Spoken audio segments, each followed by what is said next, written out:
Evet, kaldığımız yerden devam edelim. Ağustos ayında Umut'un adli bir sitesinden ölümle ilgili aldığı kitapların e-mail'i, bilgilendirme maili bana geldi. Benim mail adresime geldi. Bu da benim için rahatsız edici bir şeydi. Fakülteye bildirdim. Bunun üzerine hatta dekan Umut'a bir mail atıp Pınar'la direkt ya da indirekt bir iletişime geçme dedi. Yine bu dönemde Bu meseleyi daha önce açıkladık. Bahsedilen kitapların yanlış e-mail adresine faturasının gitmesinin sorumlusu ben değilim. Ben o sırada Luca'nın ölümü üzerine bir anı kitabı yazmak istediğim için kanserli hastalar ve kanserden çocuklarını kaybetmiş ailelerin anılarını ısmarlamıştım. Kitaplar bana geldi. E-mail adresi ise yanlışlıkla Pınar Dinç'e gönderilmiş. Ben bundan çok sonra haberdar oldum. Pınar Dinç beni üniversiteye şikayet ettiğinde gerek kitap firmasıyla gerek Klarna Bankası'yla yazıştım ve iki tarafta sorumluluğun kendilerine ait olduğunu kabul edip benden özür dilediler. Bu hatanın da çok basit bir sebebi vardı. Aramızda ilişki olduğu dönemde Pınar Dinç'le birlikte bilgisayarımı ortak kullanıyorduk ve bazı sitelerden ortak alışveriş yapıyorduk.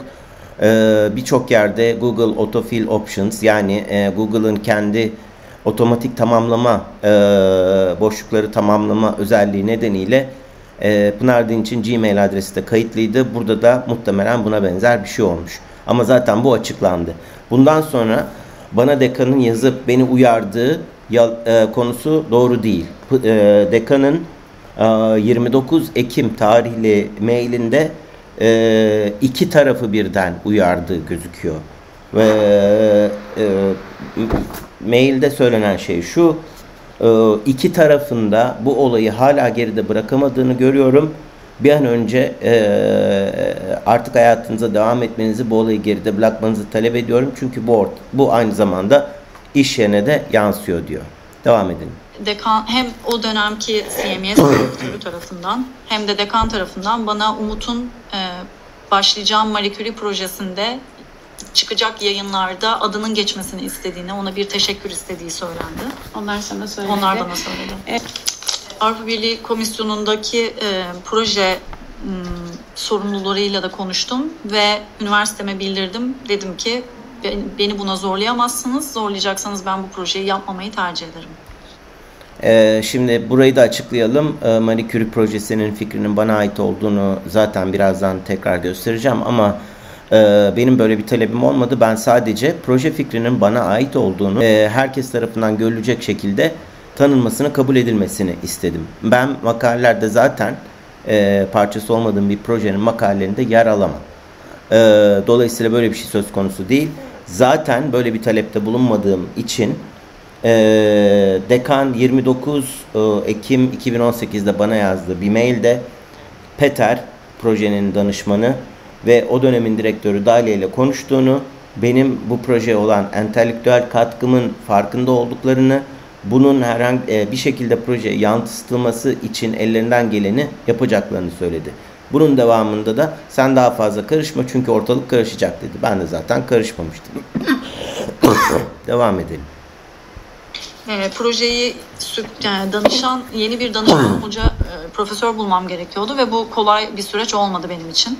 Ben bir senedir Lund'da olan bir doktora sonrası araştırmacıydım ve Umut 7 senedir orada olan bir profesördü. İnsanlar Umut'un hoşuna gitmeyeceğini bunu bildiği için, Umut bunu herkese söylediği için I och med att Umut hade talat om det för många. Çekindiler.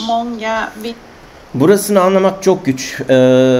Pınar Dinç'in ilginç bir özelliği var. Ya hafızası çok zayıf, ya bir takım gerçekleri unutuyor ya da çok kolaylıkla tersi ispat edilebilecek, belgelenebilecek bir takım şeyleri çarpıtmaktan geri durmuyor. Pınar Dinç ne diyor? Marie Curie projesinden Umut ayrıldıktan sonra herkesi tehdit etti. Bunu daha önce söylemişti. Şimdi de diyor ki ben uzunca bir süre danışman bulamadım çünkü Umut'tan korkuyorlardı. Yani bunu nasıl söyleyebildiğini gerçekten bilmiyorum. Pınar Dinç'in projeye devam etmesi için kendisine danışman bulan bizzat benim. Peter Pileşöyle kendisini tanıştıran benim. Bugün birlikte çalıştığı Lina Eklund'la tanıştıran benim. Projenin danışmanı Bırakın daha sonrayı taciz suçlaması yapılmadan önce, taciz şikayetinde bulunulmadan önce çözülmüş ve bitmişti. Hangi bir Haziran'daki karardan falan bahsediyoruz? 21 Mart 2018'de, yani taciz şikayetinde bulunulmasından bir gün önce, taciz şikayet 22 Mart'ta yapılıyor. Peter'in Umut ve Pınar bizim ikimize attığı e-mail. Sevgili Pınar ve Umut, bugün Umut'la görüştüm. Geçen hafta da Pınar'la görüşmüştüm. Hepimiz bu danışmanlık sürecinin, bu projenin kaybedilmemesi gerektiğine inanıyoruz. Danışmanlık meselesinin halledilmesi konusunda hemfikiriz. Bu konuda çok profesyonel davrandığınız için ikinize de minnettarım. İkinize de söylediğim gibi ben aranızdaki kişisel meselelerle ilgilenmiyorum. Benim tek ilgilendiğim şey bu projenin danışmanlığını yürütmek. Yani 21 Mart 2018'de Pınar Dinç zaten Marie Curie'ye yeni bir danışman bulmuştu. Bu danışmanı bulan kişi de benden başkası değildi. Tehdit eden başkalarını kişi dediği kişiydi yani. Devam edelim. Visste att Umut skulle inte tycka om det, så drog de sig tillbaka. Sonuç itibariyle bu şartlarda projeye Eylül 2018'de başladım. Ben bu arada Ağustos 2018'den itibaren ücretli izin alarak Lund Üniversitesi'nden ayrılarak İspanya'ya geldim. Ekim ayında beni üniversiteye şikayet ettiğini öğrendim. Sanırım bir hafta 10 gün sonra ben de bir karşı şikayette bulundum. Çünkü bunu bir misilleme olarak gördüm. İkinci bir soruşturma yürütülmeye başlandı üniversite tarafından. Ben bunun yeniden bir üçüncü parti tarafından yapılması gerektiğini düşünüyordum. Ve bana da böyle yapılacağı söylenmişti. Bu ikinci soruşturmaya geçmeden önce neden kendisine kendisini tacizden şikayet ettiğimi, hatta birazdan geleceğiz, kendisine ilk iddianamenin yollandığını da söyleyeyim. Hani hayatına devam etmek isteyen ve 1 Haziran'da her şeyin bittiğini düşünen Pınar Dinç vardı ya. Pınar Dinç ve yine bu projenin, bu kampanyanın parçası olan İrem Aydemir, ki onunla ilgili apayrı başka bir konu vesileyle açıklamalar yapacağım zaten. 1 Ekim 2018'de Pınar Dinç, London School of Economics'e o sırada görevli olduğum, İrem Aydemir'le birlikte hem oraya hem Viyana'da görevli olduğum bir think tank'e hem de Barcelona'da görevli olduğum think tank'e, üçüne birden, yani o sırada görevli olduğum 3 kuruma birden bir e-mail yazarak benim cinsel taciz ve taciz soruşturması geçirdiğimden bahsettiler. Dolayısıyla benim peşimi bırakmayan, beni ısrarlı takibe maruz bırakan kendisidir, başkası değil.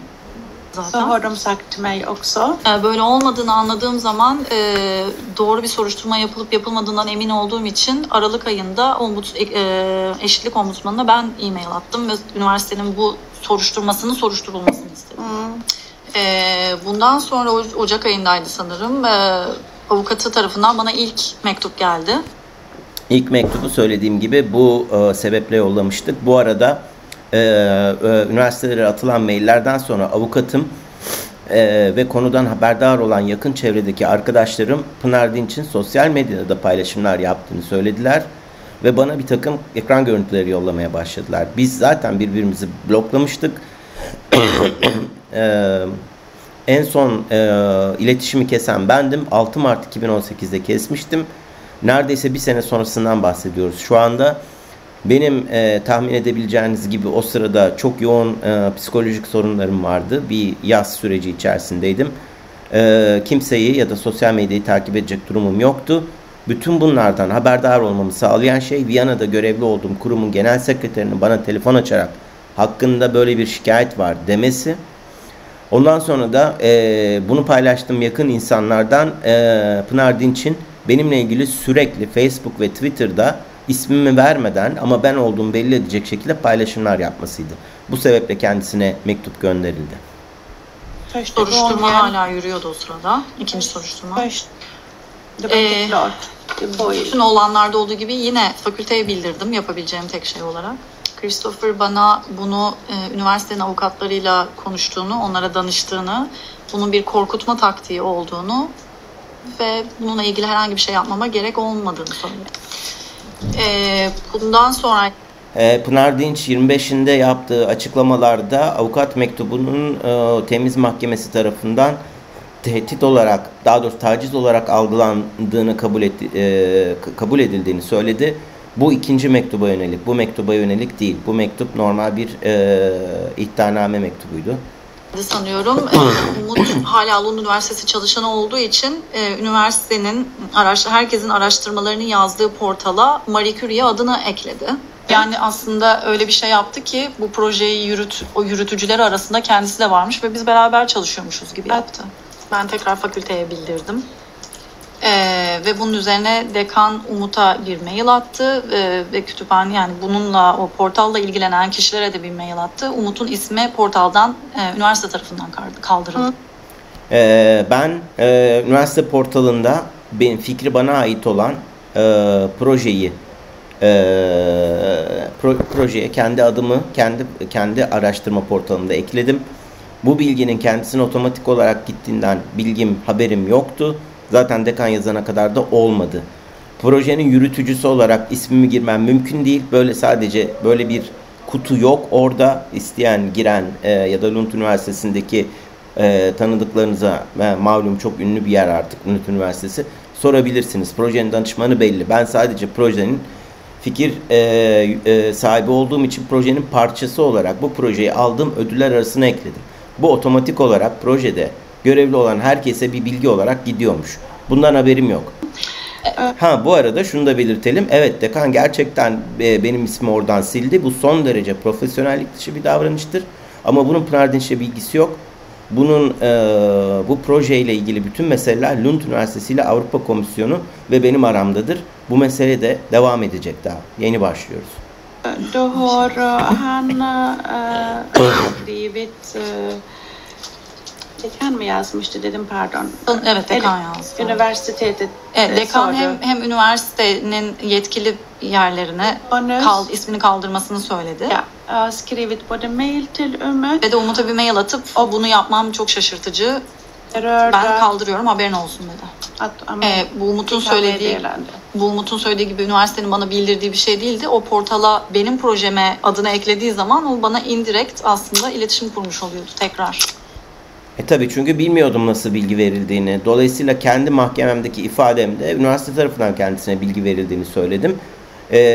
Bu bilgi yanlışmış. Olabilir. Yani hiçbir fikrim yoktu. Böyle bir sürecin arkasından ikinci kararı verdi üniversite ve dedi ki Pınar'ı suçlu bulmuyoruz. Umut'a da yapılan verilen ilk uyarının ciddiyete hatırlatıldı gibi bir sonuç vardı. Şimdi bundan sonra bir dönem bir sessizlik. Şimdi burada bir karışık mesele var. Bunu en basit nasıl anlatabileceğimi bilmiyorum ama olabildiğince özet anlatmaya çalışayım. Şimdi ortada aslında iki soruşturma süreci var. Birincisi, bana bir profesyonelle uygun davranışta bulunmamakla ilgili verilen ön uyarı, hiçbir değeri olmayan ve benim reddettiğim uyarı. Ondan sonrasında benim yaptığım taciz şikayeti ve onun karşı taciz şikayeti, bunlar birleştirildi. Yani iki soruşturma var. Biri 2018, biri 2019. Bu iki soruşturmanın sonucundan da ben de memnun değildim, o da memnun değildi. Ama ben dediğim gibi başka şeylerle uğraşmak zorunda olduğum için canı cehenneme deyip hayatıma devam etmeye çalıştım. Pınar Dinç ayrımcılık ombudsmanına başvurmuş. Yani işine gelmeyen sonuçlardan memnun olmamış ve üniversiteyi şikayet etmiş. Ayrımcılık ombudsmanına dair yine kamuoyunu yanıltacak şeyler söyledi. Bunu hem Haziran 2020'de söyledi hem de hala söylemeye devam ediyor. Ayrımcılık ombudsmanı soruşturmanın içeriğine bakmıyor. Soruşturmanın yürütülme biçimine bakıyor. Bu konuda taraflara yönelik bir ayrımcılık yapılıp yapılmadığına bakıyor. Her iki soruşturmada da bir hata, kusur bulmadı. Yürütülme biçimi açısından, içerik açısından değil.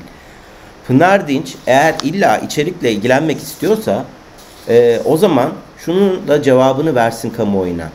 İkinci soruşturmayı da ayrımcılık ombudsmanı inceliyor ve her ne sonuç çıktıysa onaylıyor. Pınar Dinç'in iddiası ne? Umut Özkırımlı beni 2,5 senedir aralıksız cinsel tacize maruz bırakıyor. Ombudsman, ayrımcılık ombudsmanı böyle bir şey olmadığını söylemiş. Üniversitenin ikinci araştırmasının sonucu, ikinci soruşturmanın sonucu iki tarafa yönelik de bir ceza öngörmüyor. Ombudsman bunu da onaylamış. Pınar Dinç bunu ya bilmiyor ya da saklamış. Çünkü temiz mahkemesinde bunu kendi avukatının bile bilmediğini gördük. Hatta delil sunma hakkımız olmadığı halde mahkeme bize bunu delil olarak sunma şansını verdi. Var. Sonra anlayamadığım bir şekilde bana avukattan ikinci bir mail geldi. İkinci bir mektup geldi. Ve bu ikinci mektup daha da tehditkar bir tondaydı. Yani Me Too'dan güç aldığınızı anlıyoruz ama bunun limitleri var, haberiniz olsun gibi. Net bir suçlama da yoktu. Yani şunu yaptığınız için suçlu olduğunuzu düşünüyoruz. Dolayısıyla size dava açacağız. Zaten ilk mektubu dekan bu bir korkutma taktiği demişti. İkinci kez bir korkutma taktiği mektubu aldığımı düşündüm. Ve elbette bir kadın olarak, bir akademisyen olarak, Me Too hareketini takip eden bir insan olarak cinsel tacizin yüksek eğitim seviyelerinde de akademide de ne kadar fazla olduğunu biliyordum. Yani bir sürü vaka vardı takip ettiğimiz. Dışarı. Yani sonuçta birazdan da göreceğiniz gibi Pınar Dinç ben o tweetleri kadınların akademide tacize uğrayanların hakkını savunmak için attım diyecek. Ama bu arada yeri gelmişken şunu da söyleyelim. O ikinci ikinci iddianamenin gönderilmesinin çok basit bir sebebi var. Bunu Pınar Dinç nedense anlamak istemedi bir türlü ama 2020 yılından itibaren akademik çevre küçük bir çevre tahmin edebileceğiniz gibi bir sürü yerden benim üniversiteden taciz sebebiyle atıldığıma dair söylentiler gelmeye başladı. Söylentilere inanmamaya çalıştım. Gerçi doğru olduklarını biliyordum ama kanıtlama şansım yoktu. Ama 23 Nisan 2020'de Lund Üniversitesi'ndeki değerli şahsiyetlerden Twitter kamuoyunun yakından tanıdığı Emrah Gülsunar'la Twitter'da bir polemik yaşadık, tartışma yaşadık. Bu tartışmanın sonunda da kendisini blokladım. Blokladıktan sonra Emrah Gülsunar 23 Nisan'da şöyle bir tweet atmış. Çevresinde salça olmadığı kadın kalmadığı için üniversiteden usulen postalanan adam bana burada ahlakçılık oynuyor.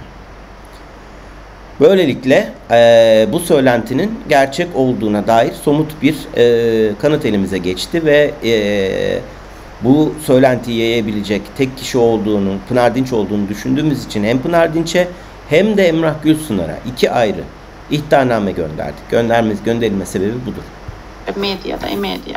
Takip ediyordum. Hem medyada takip ediyordum hem yakın çevremden, arkadaşlarımdan biliyordum. Bildiğim, tanıdığımız insanların olaylarını duyuyorum. Bu ikinci mektubu alınca evet o tweetleri ben attım. Bu tweetleri atarken Umut'un adını asla vermedim. Resmi doküman o sayısını ya da tarihini açıklamadım. Jag har aldrig anladım dosya numarasını. Burada hemen şunu belirtelim. Pınar Dinç 29 Mayıs'ta polise giderek cinsel taciz şikayetinde bulunuyor. Başvurusu 2 gün sonra reddediliyor. 1 Mayıs'ta. 12 Haziran'da tekrar polise gidiyor ve ek belgeler veriliyor. Bu ek belgeler birinci şikayete ekleniyor ve soruşturmaya gerek görülmeden kapatılıyor. Bu gerçek ortada apaçık dururken ve kamuoyuna defalarca duyurulmuşken hem Pınar Dinç hem de Pınar Dinç'in o dönem avukatlığını üstlenen Selin Nakıpoğlu, Diren Cevahir Şen, Funda Ekin ve Yelda Koçak kamuoyuna algı yönetimi falan da değil artık apaçık yalan söyleyerek benim hakkımda İsveç'te açılmış bir savcılık soruşturması olduğunu söylediler. Bunun doğru olmadığını polisin ağzından kendilerine bildirdiğimiz halde daha sonra bu Sema Kaygusuz'un kendi ağzından ifade de edildiği halde bu kişiler hala o açıklamayı kaldırmadılar. Bu kişiler Türkiye'de hala avukatlık yapmaya, çeşitli Çağdaş Avukatlar grubundan yanılmıyorsam baro seçimlerinde aday olmaya, televizyon, kanal, gazete dolaşmaya devam ediyorlar. Bunun takdirini kamuoyuna bırakıyorum. Hatta o kadar dikkatliydim ki CMES'in üzerine de karaladım ki CMES'te çalışan diğer Türkiye'linin Umut olduğu anlaşılmasın. Dolayısıyla benim burada amacım Umut'a bir şey söylemek değildi. Hem kendi yaşadıklarımın artık beni ne kadar bunalttığına dair bir şey söylemek, hem de bu yapısal probleme, akademide de bu yapısal problemin çok ciddi olduğuna işaret etmek. Benim durumumda çok öğrenci ve çok genç akademisyen olduğunu biliyorum. Bu tweetler sonrasında Umut'un adının geçmesi benim kontrolüm dahilinde olan bir şey değildi. Ben yapmadım. Pınar Dinç yapmamış bunu. Şimdi bir kere şunu hatırlatalım. Temiz Mahkemesi'nin onayladığı 3 nitelikli iftira kararından 2 tanesi bu zaten. Bir tanesi bu 1 Haziran'da atılan tweetler. Burada benim ismimin anlaşılmasını sağlayacak bilgiler verilmesi. Bir de 6 Haziran'da attığı başka bir tweet. Çünkü zaten ismim ortalıkta dolaşıyordu. Evet, Pınar Dinç vermemiş ama Pınar Dinç çok güzel bir organizasyon yapmış. Bir saat sonra ismim zaten şu anda da kendisinin yakın arkadaşı olan Barcelona'da yaşayan Velvele.net sitesinin editörü Mevlüt Baver Çakır tarafından verildi ilk defa. Ondan sonra da birçok kişi, gerek anonim hesaplar gerekse bilinen kişiler benim ismimi tekrar ettiler. Devam edelim. Onun adını verdiği zaman onu onaylayacak şekilde ona beğeni koymadım ya da onu retweetlemedim. Cevap med retweet. Att inte skrivit yeniden dolaşıma sokmadım. Att inte delat det. Ve iddia ettikleri gibi insanlarla iletişime geçtiğim zaman o insanlar onun adını vermiyorlardı. Şimdi burada artık iş iyice zıvanadan çıkmaya başlıyor. Pınar Dinç hiç kimseyle etkileşime girmedim diyor. O tweetleri dolaşıma sokmadım diyor. Bakın 2 Haziran'da Pınar Dinç, benim ismim bu arada artık her tarafta duyulmuş. Gazetelerde, televizyonlarda bile çıkmaya başlamış. 2 Haziran'da attığı bir tweette Pınar Dinç, destek ağırlıklı olarak kadınlardan ve Türkiye Akademisi dışındakilerden geliyor. Her konuda atan tutanların, sağlam kurumsal pozisyondaki hocaların, erkeklerin çoğu suskun, olmayanları tenzih ederim. Şaşırmıyorum, sessiz kalırsak çamur bulaşmaz diyorsunuz. Bu utançla yaşayın. Yani insanları desteğe çağırıyor, desteğe gelmeyenlere utanın diye hesap soruyor. Bunu da kendi tweetini alıntılayarak yapıyor. Başkalarıyla iletişime mi girmiyor? Aynı gece içerisinde 2 Haziran'da, yani bir gün sonrasında, zaten bir gece atılmış tweetler ve birkaç saat sonrasında Amerika'da yaşayan bir doktor öğrencisi Selim Sazak ve yine Amerika'da yaşayan bir akademisyen Burak Kadercan kendi aralarında bana referansla konuşmaya başlıyorlar. Şimdi bu iki kişi hakkında ben Ahval Gazetesi'nde yazı yazmışım. Bunlar referans tweetlerinde Pınar'ın isminin İngilizce tercümesini veriyorlar güya anlaşılmayacağını düşünerek. Pınar Dinç onlara cevap veriyor ve diyor ki hiç bilmiyordum ama Lund'da da Pınar'ı bitireceğim, ona destek olanlarla da sonra hesaplaşacağım diye bağırdıktan sonra İsveçli meslektaşının odasından kovuldu. Hani merkezin ismini vermemiştiniz Sayın Pınar Dinç? Hani benim ismimin anlaşılmasına yol açacak hiçbir şey söylememiştiniz? Görüldüğü üzere Lund'da birisinin odasında bağırıp çıkmışım. Kim acaba Lund'da çalışan Türkiye'li akademisyen, aynı zamanda Selim Sazak ve Burak Kadercan hakkında Avval'de bir yazı yazmış. O da mı yetmiyor? Funda Dörtkaş adlı yazar devreye giriyor ve diyor ki bu tartışmanın araya giriyorum, kusura bakmayın, Pınar'a anlattım. Yani Pınar'la konuşmuş öncesinde. Ölüm sonrası bu durumları bilmeden yazı yazmıştım. Dün ve bugün öğrendiklerimle bizim o sağlık sürecine gösterdiğimiz hassasiyet de sömürülmüş bir çocuk üzerinden. Ve bu ne ilk tacizmiş ne de son.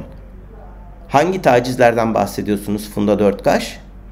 Bu arada buna da Pınar Dinç canım Funda diye cevap vermiş, mor kalp yollamış. Hangi tacizden bahsediyorsunuz ve siz ne hakla benim oğlumun ölümünü sömürdüğümü iddia ediyorsunuz? Çok tanıdık gelecek bu soru ama size başka türlü soramıyorum. Siz kimsiniz? Ne hakla konuşuyorsunuz? Düşene tekme atmak mı? Düşene tekme atmak gibi bir niyetiniz varsa bunu oğlum üzerinden yapmayacaksınız. Çünkü haddinize değil sizin. İnsanca değil yaptığınız şey. Bunu unutmayın Funda Dörtkaş. Size söylüyorum. Söz kırımla bunu yaptı demiyorlardı. Ve insanların yazdığı şeyi sansürleyebilecek pozisyonda ya da silebilecek pozisyonda da değilim Twitter'da. Bunun dışında 2 tane e-mail attığım söyleniyor. Doğru, 2 e-mail de ben attım. Bunlardan bir tanesi LSE'ye attığım e-mail. Zaten mailde göreceksiniz. Ben LSE mezunuyum. En son 2017'de oradan diplomamı aldım, doktora diplomamı. Dolayısıyla oradaki akademik cemaatin bir parçası olarak hallediyorum kendimi. Oraya karşı bir sorumluluk da hissediyorum elbette. Çok kısıtlı bir arkadaş çevrem yaşadıklarımdan haberdardı elbette. Umut'un oraya gittiğini öğrendiklerinde misafir akademisyen olarak bana bunu LSE'ye söylemenin benim bir sorumluluğum olduğunu söylediler. Mailde Yani Pınar Dinç kamusal yükümlü olarak değerlendirmiş ve LSE'ye bir mektup yazmış. Şimdi bu mektup 1 Ekim 2018'de yazılıyor. Yani karardan sonra aslında taciz işlevi içeren, anlamı içeren ilk davranış bu. Israrlı takibe maruz kalan kim? Siz düşünün, karar verin. Çok kısıtlı sayıda kişiye attım diyor. 2 kişiye hitaben yazılan bu maile insan kaynaklarından ve bölümden başka bir sürü insan, bunun yanı sıra LSE Rektörlük Ofisi kopyalanmış. Rektörlük Ofisi. O ofiste 30-40 kişi çalışıyor. Bu ne demek? Bunu siz bilirsiniz. Zaten sadece yazdığı insanlar da bunlar değil.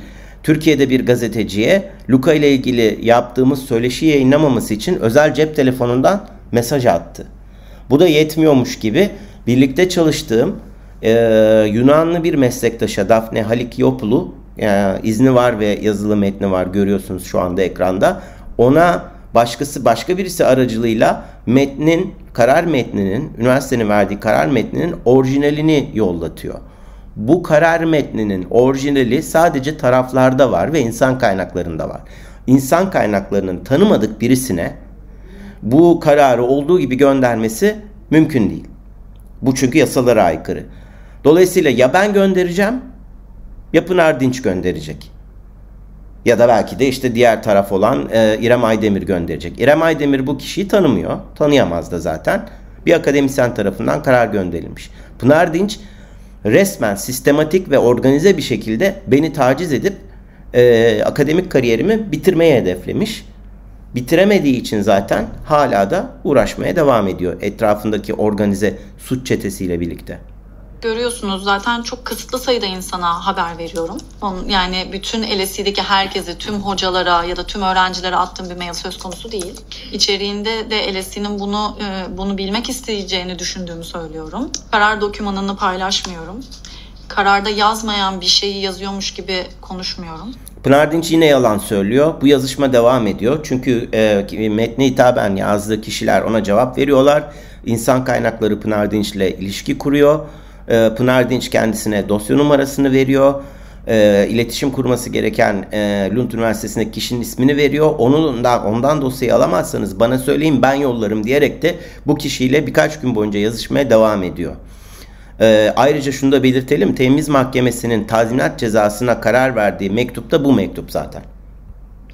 Ve zaten bana birkaç gün sonrasında yazdıkları cevapta da LSE'nin bu tarz konuları çok ciddiye aldığını, bu mail attığım için teşekkür ettiklerini söylüyorlar. Ben bundan sonra ne yapacaklardı? Yani tabii ki bir taciz şikayetinde bulunuluyor kendilerine dair. Evet diyorlar ve hiçbir soruşturma falan yürütülmedi. Ben bunu yine çok sonrasında, daha doğrusu Viyana'daki insan genel sekreterlik arayınca öğrendim. LSE'nin nasıl bir soruşturma yürüttüğü ya da ne yaptığıyla ilgili herhangi bir takipte bulunmadım. İkinci e-mail'e geçelim. Avrupa Komisyonu'na attığım mail. Önce şunu söylemek isterim. Yani bunu bir büyük karalama davası olarak söylüyorlar. Benim yine çok kısıtlı sayıda kişiye attığım e-mail'i Umut kendi blogunda paylaştı. Kısıtlı sayıda denilen 2 kişi Avrupa Komisyonu'nda Marie Curie projesinden sorumlu olan 2 tane bürokrat. Böyle bir mektubu aldığınız zaman sizin Avrupa Birliği'nden artık başka hiçbir projeden burs almanız ya da herhangi bir paraya başvuruda bulunmanız mümkün değil. Başvuracak da değilim, umurumda değil, ama bu olay öyle hafiflendiği gibi 2 kişi yazılmış bir mektuptan ibaret değil. Allah bilir kaç bin insanla. Çok şaşırtıcı geliyor bana bu. Bu mailin tarihine bakarsanız, maili atış tarihim Umut'un 5 Haziran'da benim adımı ve soyadımı vererek bu proje benimdi, Pınar benim projemi yapıyor, aslında bu Pınar'ın değil demesinin üzerine yazdığım bir e-maildir. Devam etmekte olan ve benim bu meseleyi çok duyurduk ama hala anlamayanlar için ya da hala görmeyenler için tekrar edelim. Bu projenin fikrinin bana ait olduğunu kim söylüyor? Pınar Dinç söylüyor. Proje fikrini bulduğumuz tarih 12 Ağustos 2017. Bu tarihte yaptığımız yazışma. Canım şimdi aradım da Çok müthiş konu buldun. Bütün linkler öteki yöne kuruluyor. Environment conflict. Çevre ve çatışma. Halbuki biz çatışma ve çevre olarak bakacağız. Üstelik sadece orman yangınları da değil. Devam ediyor. Dersim üzerinden giderek aklına gelmişti ya. Benim aklıma. Bunun örneklerini bulursak acayip güzel çalışma çıkar. Ben diyorum ki efsane olduk. Çok güzel konu bulduk. O diyor ki sen buldun. Bunlar kendi söyledikleri. Bu projeden ayrılma sebebime dair şantaj mektubunu da görmeyen varsa söyleyelim. 7 Mart'ta Spiros aracılığıyla bir mesaj göndererek bu projeden çekilmezsem hakkımda taciz şikayetinde bulunacağını söylemişti. Aslında şantaj altında projeden çekilmemem gerektiğini düşünüyordu herkes ama Erika o sırada Barcelona'ya gitmek üzere olduğumuz için Luca'nın tedavisinin çok daha önemli olduğuna karar vererek haklı olarak benim projeden çekilmemi istedi. Zaten bu kişiyle birlikte çalışmamız artık söz konusu değildi. Dolayısıyla ben de projeden ayrılmıştım. Devam edelim.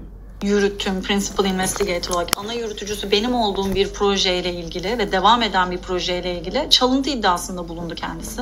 Ben buna karşı Avrupa Komisyonu'nda benim projemden sorumlu olduğum 2 kişiye haber vermek mecburiyetindeydim.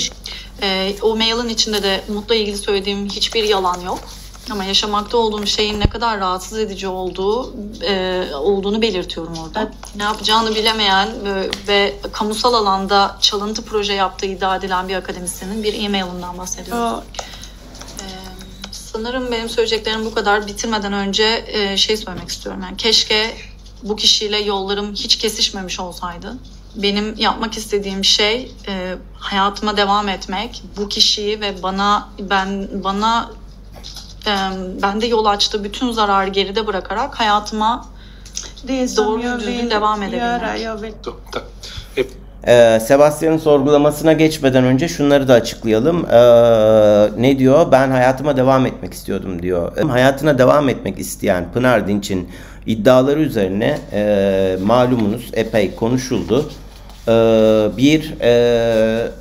Cumhuriyet Başsavcılığı benim hakkımda bir gecede resen bir soruşturma başlattı. Aslında bu soruşturmayı başlatması için müşteki yoktu, yetkisi de yoktu çünkü olay Türkiye sınırları içerisinde gerçekleşmemişti. Daha sonra kendi avukatıyla konuşurken Pınar Dinç buna hiçbir şekilde müdahale olmadığını söyledi. Halbuki evine polis gönderildiğinde Türkiye'deki evine kendisinin İsveç'te yaşadığını bildirmek üzere soruşturmaya 4 tane avukat Pınar'ın müvekkil olarak giriyorlar. Avukat Yelda Koçak, Funda Ekin, Dilan Cevahir Şen ve Selin Nakıpoğlu. Kendisi bu sürecin devam etmesi için hiçbir şey yapmadığını söyledi. Bu da çok doğru değil ama kanıtlayamayacağım şeyleri söylememeyi tercih ediyorum. Daha sonra 23 Kasım 2021'de yani ben Lund Bölge Mahkemesi'nden ilk kararı çıkarttıktan sonra avukat Selin Nakıpoğlu ve Yelda Koçak görüldüğü lüzum üzerine bu soruşturmadan aflarını dilemişler. Eğer bilmediğimiz bir doküman yok ise şu an Pınar Dinç'i hala Dilan Cevahir Şen ve Funda Ekin bu soruşturmada temsil ediyor olmalı. Aynı zamanda da kendisinin başka avukatları da var ama onların isimlerine girmeyelim. Bu arada birkaç Sema Kaygus'un yazılarında geçmişti. Cevapsız kalmaması için kısaca söyleyeyim. Pınar Dinç'in çok büyük bir hevesle söylediği bir şey var. Bir tanesi benim seri tacizci olduğumu kanıtlamaya çalışmak için 2013'te yapılmış bir şikayetten bahsediyor. Bir de 2015'te birisinin eski kız arkadaşımın taciz şikayetinde bulunduğundan bahsediyor. Şimdi bir kere şuradan başlayalım. 2013'te yapılmış bir şikayet yok. Daha doğrusu bir şikayet var ama 3 hocaya karşı yapılmış. 2 heteroseksüel, bir gay hocaya karşı yapılmış bir şikayetimsi bir şey var. Bir şey söyleniyor. Bunun da arkasında aynı direktör var. O dönemde direktör olan Lev Stenberg üniversiteye yazdığı detaylı bir mektupta bunun soruşturulduğunu, öğrencilerle görüşüldüğünü, öğrencilerle görüşmede sendika temsilcilerinin, öğrenci temsilcilerinin ve öğrencileri destekleyen kadın hocaların orada olduğunu, öğrencilerin kendi aralarında bölündüğünü, bir bölümünün bizi, çünkü tek ben değilim şikayet edilen, desteklediğini, somut hiçbir şikayet olmadığı için de soruşturma açılacak bir konu olmadığını söylüyor. Bir diğer mesele 2015'te benim bir eski kız arkadaşım tarafından tacizle suçlandığım meselesi. Bunun ismini vermemeye çalıştılar. Bu kişi Ceren Kenar, Genç Siviller'den ve Türkiye Gazetesi'nden, kendisini tanırsınız. Taciz denilen şey ne biliyor musunuz? Kendisi o dönem Davutoğlu'na yakındı. Davutoğlu zannediyorum ya Başbakandı ya Dışişleri Bakanıydı. Hatırlayamıyorum, özür dilerim. Türkiye Gazetesi'nde yazdığı yazılara yönelik, Orta Doğu temalı yazılara yönelik kamusal alanda attığım 9 tweet, 2 yıl boyunca kamusal alanda siyasi yorum içerikli 9 tweet. Ceren Kenar bunu muhtemelen hükümetin mi artık ya da başka bir şekilde mi bir şekilde cinsel taciz şikayet diye sunuyor. Ben bu tweetleri gösterdiğim zaman zaten bu konuda kapandı. Dolayısıyla böyle bir şey de yok. Diğer iki iddiasında bir akademisyen var, Özge Özdüzen adında, zannediyorum İngiltere'de kendisi görevli. Benim bir takım konferanslarda sürekli Pınar Dinç'i kötülediğimden bahsediyor. Şimdi bir takım konferans dediği Barcelona'da yapılan ve benim konuşmacıların arasında bulunduğum bir konferans. Ben bu konferansa özellikle Özge Özdüzen'le karşılaşmamak için hiç gitmedim. Sadece kendi konuşmamın yapılacağı seansa katıldım. Burada diyor ki o kişi ünlü bir akademisyene işte Pınar hakkında kötü şeyler söyledi, şu bu falan filan. Söz konusu kişi anonim kalmak istediği için ismini vermeyeceğim. Çok bilinen feminist bir kadın akademisyen. Kendisine bu konuyu söylediğim zaman şaşkınlıklar içerisinde kaldı. Çünkü tanımadığı Özge Özdüzen yanına oturduğu andan itibaren Pınar Dinç'in nasıl taciz edildiğinden bahsetmeye başlamış. Ama benimle ilgili konuşan oymuş. Zaten söz konusu akademisyen bir feminist olarak bir kadın hakkında benim kötü konuşmama izin vermeyeceğini kendisini söyleyerek konuyu kapatmış. Olayın başka boyutları da var, fakat kişinin anonimliğini bozacağı için bunu söylemiyorum. Şunu söyleyelim yalnız, Özge Özdüzen'in kardeşi Cansu Özdüzen, bilgi edinme çerçevesinde edindiğimiz e-maillerden öğrendiğimiz kadarıyla Pınar Dinç'in Marie Curie projesinde paralı olarak çalışmış. Bu derece güvenilir. Bu arada Pınar Dinç hiçbir çekince yaşamadan açıkça şikayette bulunan İrem Aydemir'i de tanımadığını, sadece aynı dönemde İstanbul Politikalar Merkezi'nde bulunduklarını söylüyor. Yani işte 2017'de mi ne zamansa. Yani dediğim gibi bazen hayretler içerisinde kalıyorum. Pınar Dinç ve İrem Aydemir'in birlikte yazdıkları The Turkey-EU Deal, Türkiye Avrupa Birliği Anlaşması, Ambiguities, belirsizlikler and future scenarios, gelecek senaryolar. Tarihi 2016. 2016'da İrem Aydemir ve Pınar Dinç birlikte makale yazacak kadar yakınlarmış. İrem Aydemir'le ilgili diğer detayları sonra izleyeceksiniz. Şimdi çapraz sorgulamaya geçelim. Pınar, är det okej att jag kallar dig Pınar? Pınar diyebilir miyim sana? Bra. Ja. Hur och när avslutades din Ümit'relation? Ne zaman ve nasıl bitti Ümit'le olan ilişkin? Soruyu biraz daha açık sorsun. Neden bahsediyor ilişki derken? Çünkü buna çok odaklanıyorlar anlamadığım bir şekilde. När du säger relation så vill jag att du definierar det. Du förklarar vad du... När slutade ni ha sex? Cinsel ilişkiniz ne zaman sonuçlandı, bitti? Bunun konuyla alakasını hiç bilmiyorum ama Kasım. Pardon, kaldı ki konferanslarda yani bu meseleden bahsettiğini biliyorum, insanlara beni karaladı dediğini biliyorum. Julie Libar. Bu konferans dediği mesele Özge Özdüzen meselesi. Şimdi bahsedeceği Julie Libarkin meselesi de 1 Ekim'de 3 kuruma yazdığını öğrendiğimde aynı zamanda beni Julie Libarkin tarafından Michigan Üniversitesi'ne hazırlanan bir uluslararası tacizciler veri tabanına ismi ekletmeye çalıştığını öğrendim. 3 kuruma birden yazmış birisinin bir gazeteciye mesaj atmış, aynı zamanda Daphne'ye de maille kararı ulaştırmış, yani tam 5 ayrı fiil gerçekleştirmiş bir kişinin bunu yapacağına dair 3 ayrı kaynaktan bilgi edinince ben de kendimi korumak için Julie Barkin'e olduğu gibi gerçekleri anlatan bir mesaj yolladım. Bu mesaj kendisinin de bahsettiği ikinci soruşturmada da değerlendirildi ve bir suç unsuru bulunmadı. İfade özgürlüğü kapsamında değerlendirildi.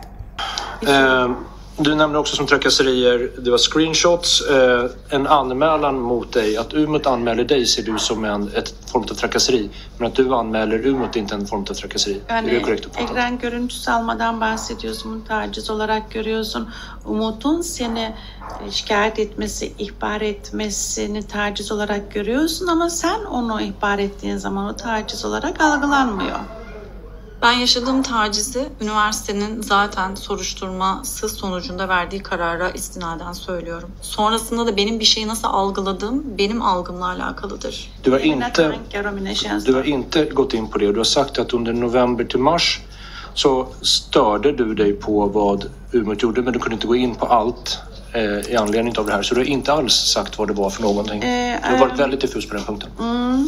Belirsizdi bu biraz diyor. Sen Kasım'la Mart arasında nelere maruz kaldığını anlattın ama detaylarına giremeyeceğini söyledin diyor. Yani bu verilen bilgiler belirsiz, diffus olan bilgiler Benim bildiğim diyor. kadarıyla bu bir karalama davası. Tacizle ilgili bir, yani Umut beni taciz etti mi etmedi mi soruşturmasını üniversite yaptı. O kararı üniversite verdi. Ben burada bunu konuşacağımızı beklemiyorum.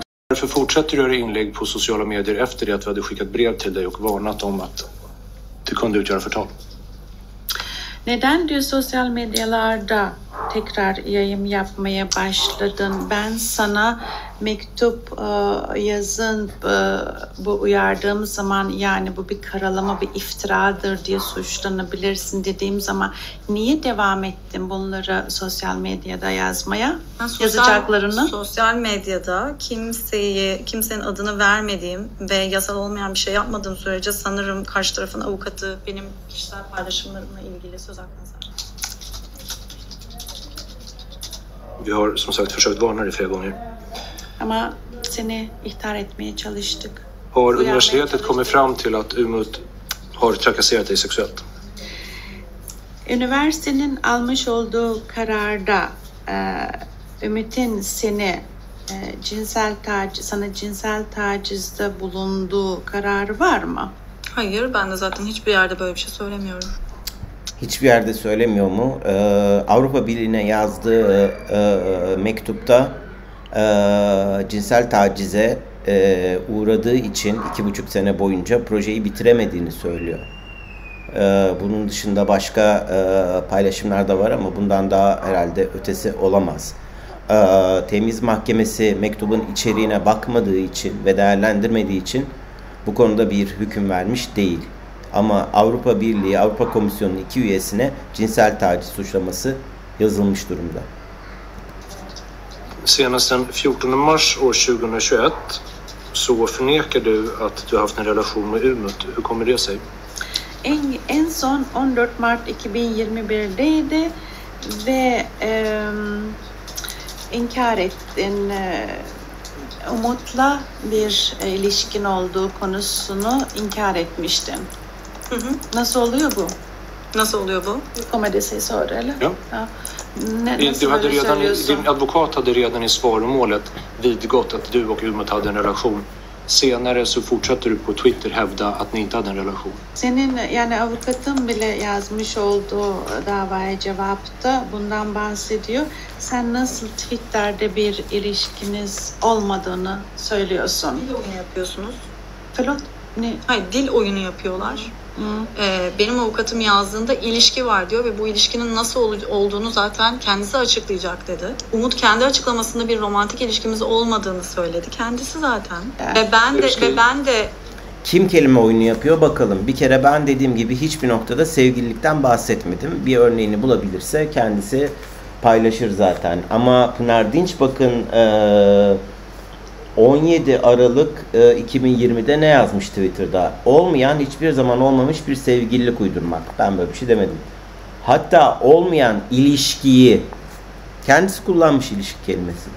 Aynı evde yaşama yalanıyla süslemek falan. Hangi aynı evde yaşamak? Böyle bir şey ben zaten söylemedim. Vad menar du att skillnaden är på slander och publicly shame som du skriver? Ne demek o? Slander karalama, publicly shame, kamusal olarak utandırma. Ne demek istiyorsun bunu söylemekle? Att vad hon menar med det?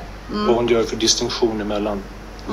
Bunun Aradaki fark nedir? az önce söylediğim gibi bu taciz meselesi Me Too hareketinde gösterdiği gibi çok yapısal bir soruna işaret ediyor. Ve bu kişilerin hayatlarına hiçbir şey olmamış gibi devam ediyor olduğunu biliyoruz ve hayatlarına hiçbir şey olmamış gibi devam ediliyor. Bana atılan bir iftira yüzünden ben bütün birikimimi avukatlara harcadım ve bunun 1500 euroluk bölümü dışında hiçbir bölümünü geri alamadım. Hukuki mücadele sürecek ama yani ne kadarını alacağım belli değil zaten. Luka adına nöroblastomalı Türkiye'li çocukların yararlanacağı bir vakıf kuracaktık. Bu fikir yattı. Luka'nın anılarını yazıyordum ve bu bana terapatik bir işlev de görüyordu. Yarısına kadar gelmiştim bu kitabın. Bu kitabın sözleşmesi önce bu iftiralar ortaya atıldığında donduruldu. Daha sonra mahkemeyi kazanınca yazmam söylendi ama artık benim yazacak bir gücüm kalmamıştı. Aynı zamanda yine Luka için çekeceğimiz belgeseli de iptal etmek zorunda kaldık. Tüm bu projelerin parası Türkiye'li nöroblastomalı çocuklara bağışlanacaktı. Bunu da ilan etmiştik. Kim ne kaybetti? Benim 4 senedir yaşadıklarım. Benimle birlikte olan ve buradaki konuşmaları dinlemek zorunda kalan 2 senedir birlikte olduğum, çok sevdiğim, canımdan çok sevdiğim partnerimin yaşamak zorunda kaldıkları, kendisinden kalpler dolusu özür dilerim, ailemin yaşamak zorunda kaldıkları, Erika'nın yaşamak zorunda kaldıkları, bunlar herhalde hiçbir bedel ödemek olmuyor Pınar Dinç'in gözünde. Sanırım bütün Me Too hareketinin amacı bu yapısal soruna parmak basmak. Buna dair bir şey söylüyorum. Tacize uğrayanlar hayatlarına devam ediyor bir şekilde. Onu mu demek istedin? Taciz edenler hiçbir şey olmamış gibi devam ediyorlar. De som trakasserar fortsätter sitt liv. Şunu da söyleyeyim, eğer işimi kaybetmediysem, başka bedeller ödemediysem bunun sebebi Me Too hareketinin etkisiz olması değil, iddiaların yalan olması, iftira olması. 2 mahkeme tarafından da değişik şekillerde de olsa bunun nitelikli iftira olduğunun belirlenmesi. Bundan sonraki aşamalarda ne olur bilemem. Ama Avrupa Birliği Türkiye değil, Dingo'nun ahırı değil. Burada insanlar hukuk, adalet nosyonlarına sahipler. Dolayısıyla benim güncel deyimle cancel edilememem, hayatımı toptan sizin amaçladığınız gibi yitirmememin sebebi Me Too ya da atılan ya da benim bir tacizci olmama rağmen gözetilmem değil. Kimin network'ünün kimin daha etkili olduğunu gördük. Bugün daha bugün haber yapılıyordu. Pınar Dinç'in kesinleşmiş hükmünün yanlış yansıtıldığı, çok özenli bir dille yazılmış da olsa kararlar, haberler çıkıyor. Ben hala hiçbir yerde hiçbir şey yayınlatamıyorum. Kendi çektiğim videolar dışında. Umurumda da değil, çok da sorun değil. Ama bana kalkıp da Me Too'dan insanlar hiçbir zarar görmüyor falan kimse demesin açıkçası. Burada Sebastian son soru olarak polise gidip reddedilmesi meselesini soruyor ve diyor ki yani bu sebeple mi yazdın o 9 tweet'i? Pınar Dinç de hayır diyor ve burada da bitiyor. Daha fazla uzatmamak için burada kesiyorum. Söylemek istediğim şey şu. 4 sene önce büyük bir travma yaşadım. Yeni bir ülkede hayatıma yeniden başlamaya çalışıyorum. İzin vermiyorsunuz. Dikkat ederseniz benim attığım her adım sizin yaptığınız bir şeye cevap. Bunu defansif konumda, savunma konumunda kendimi hissettiğim için söylemiyorum. Sadece ben sizin üzerinize gelmiyorum. Ben ortaya çıkıp da bu meselenin devam etmesini sağlayacak hareketlerde bulunmuyorum. Bir an önce düşün yakamdan. Bırakın beni. Bir şey yapamayacaksınız zaten. Şunu unutmayın. Ben hayatımda kaybedecek hiçbir şey kalmamış bir insanım. Hayatımda yaşayabileceğim en büyük acıyı ben 5 Temmuz 2018 günü yaşadım. Bundan sonra beni işsiz de bıraksanız, beni rezil de etseniz herhangi bir şekilde yalanla, iftirayla, şuyla. Bu benim hayatımı değiştirmeyecek artık. Ben hayatta kalmayı seçtim. 2018 yılında seçtim. Belli sebeplerle. Bundan sonra da kalmaya devam edeceğim. Hiçbir şey yapamayacaksınız. Bunu bilin. Ben sizinle uğraşmayacağım. Ama siz benimle uğraştıkça da cevabını alacaksınız artık. Çünkü hukuki süreç, Pınar Dinç'le aramda olan hukuki süreç bitti. Geri kalanı beni ilgilendirir. Pınar Dinç'in ne yapacağı kendisini ilgilendirir. Ben İsveç'te de sürdüreceğim mücadeleyi, Avrupa'da da sürdüreceğim, Türkiye'de de sürdürüyorum. Şu ana kadar T24 ve Sema Kaygısız'la ilgili açılmış 50 bin liralık bir manevi tazminat davası var. Yine T24, Sema Kaygısız ve Doğan Akın hakkında Cumhuriyet Başsavcılığına suç duyurusunda bulunuldu. İrem Aydemir hakkında Asya Hukuk Mahkemesi'nde 30 bin liralık manevi tazminat davası açıldı. Bunun dışında da 5 ayrı kişi ve kurum hakkında da yine başsavcılığa suç duyurusunda bulunuldu. Tekrar ediyorum. Bu işin uzaması taraftarı değilim. Benim söyleyeceğim son söz budur. Bundan sonra ne yaparsanız yapın. Beni de ilgilendirmiyor. Yalnız mümkünse beni rahat bırakın. Herkes hayatına devam etsin. Ben de edeyim. Pınar Dinç de etsin. Başkaları da etsin. Uğraşacak çok şey var zaten. Hoşça kalın.